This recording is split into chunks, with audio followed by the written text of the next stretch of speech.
Welcome to Satya's cooking channel. ఈరోజు healthy and tasty రాగి ఇడ్లీ చూపిస్తున్నానండి. రాగులతో చేస్తే ఈ ఇడ్లీ చాలా ఫ్లఫీగా టేస్టీగా చాలా బాగుంటుందండి. పైగా హెల్తీ కూడా. డైట్ ఫాలో అయిన వాళ్ళకు ఈ రాగులతో చేసిన ఇడ్లీ చాలా యూజ్ అవుతుందండి. చేసుకోవడం కూడా చాలా ఈజీ అండి. ఆ తయారీ విధానం ఒకసారి చూపిస్తానండి. దానికన్నా ముందు మన ఛానల్కి ఫస్ట్ టైం కనుక వచ్చినట్లయితే ప్లీజ్ సబ్స్క్రైబ్ చేయండి. పక్కనే ఉన్న బెల్ ఐకాన్ని క్లిక్ చేయండి. మరి ఇంకెందుకు ఆలస్యం, ప్రాసెస్ స్టార్ట్ చేసేద్దామా. ముందుగా ఒక బౌల్ తీసుకొని 1.5 కప్పు రాగులు వేసుకోవాలండి. అలాగే 1/2 కప్పు రైస్ అండి. ఇంట్లో ఉన్న రైస్ కానీ లేదంటే ఉప్పుడు బియ్యం కానీ ఏవైనా వేసుకోవచ్చు అనమాట. బ్రౌన్ రైస్ కానీ ఏదైనా మన చాయిస్. అలాగే 1/2 కప్పు మినపగుళ్ళు అండి. అలాగే 1/2 టేబుల్ స్పూన్ మెంతులు. ఇప్పుడు కొద్దిగా వాటర్ యాడ్ చేసుకోవాలి. వీటిని శుభ్రంగా కడుక్కోవాలండి. 2-3 టైమ్స్ బాగా కడుక్కోవాలి. ఇలా చేతితో బాగా కలుపుకుంటూ ఇలా బ్రష్ చేసుకుంటూ బాగా కడుక్కోవాలి. ఎందుకంటే రాగుల్లో డస్ట్ అది ఉంటుంది కదా, అందుకోసమని చక్కగా నీట్గా ఒక 2-3 టైమ్స్ బాగా వాష్ చేసుకోవాలి. ఇప్పుడు ఈ వాటర్ను వంపేద్దాం. చూసారా ఎలా ఉందో. ఇలా నీట్గా ఒక 3 టైమ్స్ నేను కడుక్కున్నానండి. ఇప్పుడు వాటర్ వేసుకోవాలి. మునిగేటట్టు వాటర్ వేసుకొని ఒక 3 to 4 అవర్స్ అయినా నానబెట్టుకోవాలండి. అప్పుడే మనకి మిక్సీ పట్టుకునేటప్పుడు ఫ్లఫీగా పిండి అనేది వస్తుంది, రుబ్బు అనేది. రాగుల్ని గ్రైండ్ చేసుకోవడానికి 1/2 అవర్ ముందుగా 1/2 కప్పు అటుకులను తీసుకోవాలండి. వీటిని శుభ్రంగా ఒక 2 టైమ్స్ వాష్ చేసుకోవాలి.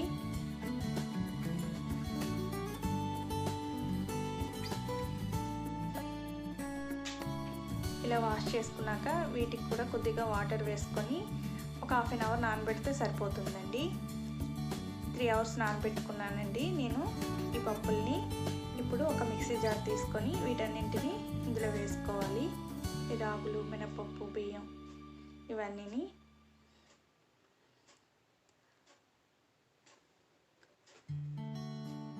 ఇప్పుడు ముందుగా నానబెట్టుకున్నాం కదండి అటుకులు, వీటిని కూడా వేసుకోవాలి.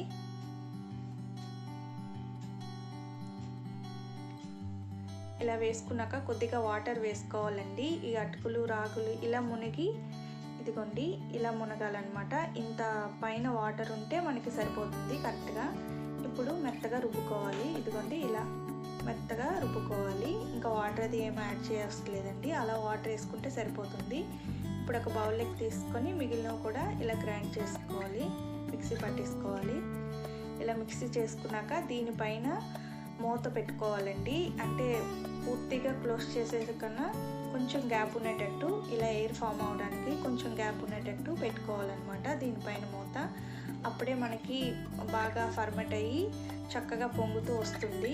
ఇదిగోండి నేను నైట్ అంతా ఇలా నానబెట్టుకున్నాను. చూసారా ఎంత బాగా ఫర్మెంట్ అయిందో. మినిమం 12 అవర్స్ అయినా నానబెట్టుకోవాలండి. ఫర్మెంట్ చేసుకోవాలి పిండిని. అప్పుడే మనకి ఫ్లఫీగా టేస్టీగా బాగుంటుందండి ఇడ్లీ అనేది. ఒకసారి దీన్ని బాగా మిక్స్ చేసుకొని ఒక చిన్న బౌల్ తీసుకొని మనకి ఎంత కావాలో పిండి అంత తీసుకోవాలండి. మిగిలింది ఫ్రిడ్జ్లో పెట్టేసుకుంటే సరిపోతుంది. ఒక 3 డేస్ వరకు మనం యూజ్ చేసుకోవచ్చు అన్నమాట. ఇప్పుడు ఇందులో రుచికి సరిపడా సాల్ట్ వేసుకోవాలి. అలాగే నేను కొంచెం హెల్తీగా చేయడం కోసం బీన్స్ అండి ఇలా సన్నగా చాప్ చేసి వేసుకున్నాను. అలాగే సన్నగా చాప్ చేసుకున్న క్యారెట్ అండి. ఇంకా మనకి ఏదైనా వెజిటేబుల్స్ మీకు ఇంకా టేస్టీగా కొంచెం కారంగా కావాలనుకుంటే కొద్దిగా సన్నగా తరిగి పెట్టుకున్న అల్లం, తర్వాత పచ్చిమిర్చి, కొత్తిమీర ఇలా వేసుకుంటే ఇంకా బాగుంటుందండి. మనకి ఇంకా సైడ్ డిష్గా చట్నీ అది ఏమో. ఇప్పుడు ఇడ్లీ ప్లేట్ తీసుకొని దీనికి కొంచెం నెయ్యి కానీ ఆయిల్ కానీ అప్లై చేసుకోవాలి. ఇలా అప్లై చేసుకున్నాక ఇప్పుడు కొద్దిగా బీన్స్, అంటే పిల్లలకి కొంచెం అట్రాక్టివ్గా ఉండడం కోసం ఇలా వేస్తున్నానండి. కొద్దిగా చాప్ చేసుకున్న బీన్స్, అలాగే క్యారెట్ కూడా వేస్తున్నాను. రాగి ఇడ్లీ అంటే పిల్లలు తినడానికి ఇష్టపడరు కదా, ఇలా కలర్ఫుల్గా ఉంటే తింటారని. ఇప్పుడు ఇలా కొద్దిగా వేసుకోవాలన్నమాట. ఫుల్గా వేసేయకూడదండి, ఎందుకంటే మనం ఫర్మెంట్ చేసుకున్నాం కదా 12 అవర్స్ పొంగుతాయి ఇడ్లీలు. అందుకని కొంచెం తగ్గించి వేసుకోవాలి. ఇలా మనకి ఎన్ని కావాల్సి అన్ని ఇలా రెడీ చేసుకొని స్టవ్ మీద కుక్కర్ గిన్నె పెట్టుకొని దీనిపైన ఇలా పెట్టుకొని మూత పెట్టుకొని ఒక 10 to 15 minutes మనం కుక్ చేసుకోవాలండి. 10 minutes తర్వాత మూత ఓపెన్ చేసి చూద్దామండి. కుక్ అయిపోయండి ఇడ్లీలు. ఇప్పుడు మనం వీటిని బయటికి తీసేసుకోవాలి. ఇలా తీసుకున్నాక వీటిపైన కొద్దిగా చల్లని వాటర్ చల్లాలండి. చల్లి ఇలా కొద్దిగా చల్లారనిచ్చి అప్పుడు మనం వీటిని స్పూన్తో చక్కగా నీట్గా తీసేసుకోవాలి. కొద్దిగా చల్లారినాకే ఇలా తీసుకోవాలండి. వేడి మీద ఉన్నప్పుడు తీసేస్తే నీట్గా రావన్నమాట.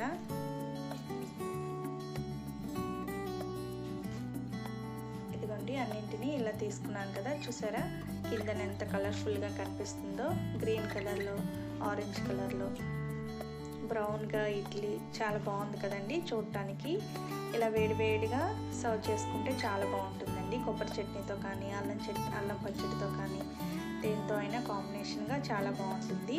మీకు ఇంకా చట్నీలు అవి అవసరం లేదు అనుకుంటే మనం ఇడ్లీ పెట్టుకునేటప్పుడే, మనం వెజిటబుల్స్ వేసుకునేటప్పుడే కొద్దిగా అల్లం తరుగు, పచ్చిమిర్చి తరుగు, కొత్తిమీర తరుగు వేసుకుంటే మనకి ఇంకా చట్నీలు ఏమీ అవసరం లేదండి. అలా డైరెక్ట్గా తినేయచ్చు. చాలా బాగుంటుందండి, హెల్దీ కూడా. ఎలా ఉందండి ఈ వీడియో? మీకు నచ్చిందా? మీకు నచ్చినట్లయితే ఒక లైక్ చేయండి, షేర్ చేయండి. ప్లీజ్ మన ఛానల్కి ఫస్ట్ టైం కనుక వచ్చినట్లయితే సబ్స్క్రైబ్ చేయండి. సబ్స్క్రైబ్ చేసినాక పక్కనే ఉన్న బెల్ ఐకాన్ని క్లిక్ చేయండి. Thank you for watching.